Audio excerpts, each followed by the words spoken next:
You know, when I started my weight loss journey, I had a list of rewards for every 10 pounds that I lost. So for 10 pounds, I would get my nails done, and for 20 pounds, I got a new makeup palette. But when I lost 50 pounds, it was to make this video. And obviously I've been pushing it off because I'm down 70 pounds now and finally making it.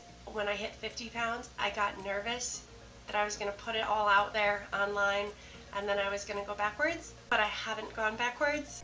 It's just a very surreal moment for me to be sitting here and actually filming. I got this camera in December of 2020 to film this video, and it is August of 2021.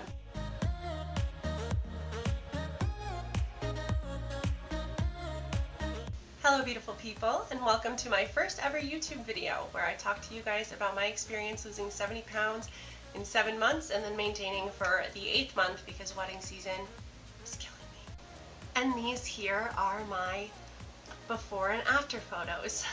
Well, it's more like before and during.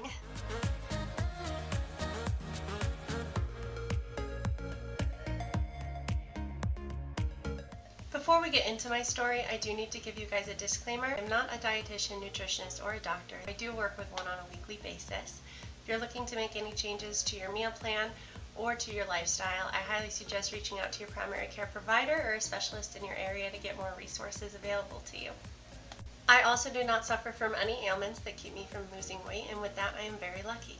The things I will describe to you in this video are based on my own personal experiences and what works for my body. All bodies work differently and all bodies are beautiful.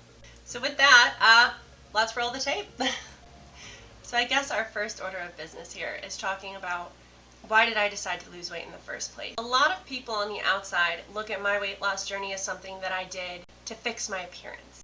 But that's not what I did at all. I've always been very confident in the way that I look. I've always been very happy with the way that I look regardless of my weight. While of course I would get insecure at times, I still do to this day. It was a non-factor for me about 90% of the time. It wasn't that I decided that I had to lose weight. It was that I decided that I needed to live a healthier lifestyle. I got out of a very toxic relationship that had a lot of bad tendencies surrounding food. When that ended, I was not eating as much. I had a very stressful job and I was very stressed out from the breakup. There was a lot of different moving parts in my life at that point. So the things that I was eating was simply out of convenience, which made it very high in fat and very high in carbs. To cope with stress, I was also drinking a lot. As you know, in a lot of alcohol, there's a lot of empty calories. So I was doing a lot of that, and I hit my heaviest weight. And I was recognizing the bad habits that I had put myself into, and I just physically didn't feel good. I was sleeping all the time, I was crying at work all the time, was feeling nauseous behind the wheel. I traveled a lot, so that was a problem, and it wasn't eating home-cooked meals. Everything that I ate was from a restaurant, from a gas station, from fast food. You just don't feel good at that point. Because of these reasons, you know, it's a really good segue into why I chose to be on a VLCD. The reason why I chose to be on a VLCD, or a very low-calorie diet, I just didn't have any time or energy to spend into creating a meal plan and learning how to cook things the right way and tracking everything to make sure that I was doing it the right way. I needed somebody to hold my hand through this, and I have a really great doctor who does do that, and I needed a plan laid out. I'm a big planner person. It gave me structure, it gave me the food that I needed to eat, and it broke down everything for me so that I could track my progress without having to think about it. I know what you're thinking. You're thinking, oh my God, there's a process out there that gives me the food that I have to eat. It tells me the times that I have to eat it, and it's all broken down for me by my macros, and it works, and it can be fast and easy. No, this is not an easy program at all. That's why I have to be monitored by a doctor while I'm on it. This is the hardest thing that I've ever done in my life. In my life. It is the hardest thing that I've ever had to do, and I've been doing it, and I'm still doing it right now. I knew that this structure and this process was going to give me the things that I needed to get better, and I knew it was going to work, and I read testimonies and I've seen other people do it. I've had family that's done it. I knew that it was effective no matter how hard it was going to be, and it was hard. Now, there are a couple different ways you can go about doing a VLCD, but me in particular, I do what's called a full meal replacement plan.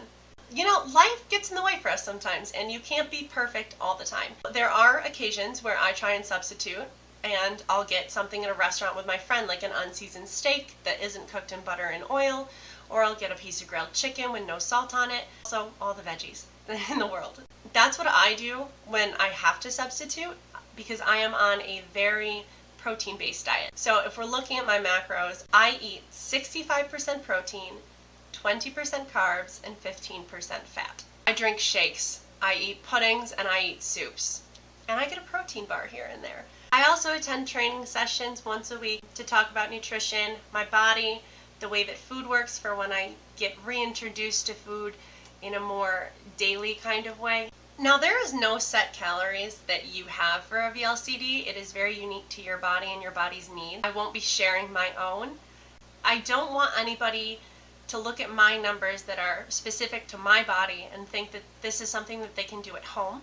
I understand that talking about calories can be a very big trigger for people who are suffering with eating disorders, especially when you're talking about weight loss. I want you guys, if you're interested, to really reach out to a doctor and talk about this with them, because it is something that you should be monitored for, and I would hate for anybody to take my numbers and try and incorporate them at home without a physician's assistance and wind up hurting themselves. I am also an avid kickboxer. I go to kickboxing between 3 and 5 times a week, sometimes more, sometimes less.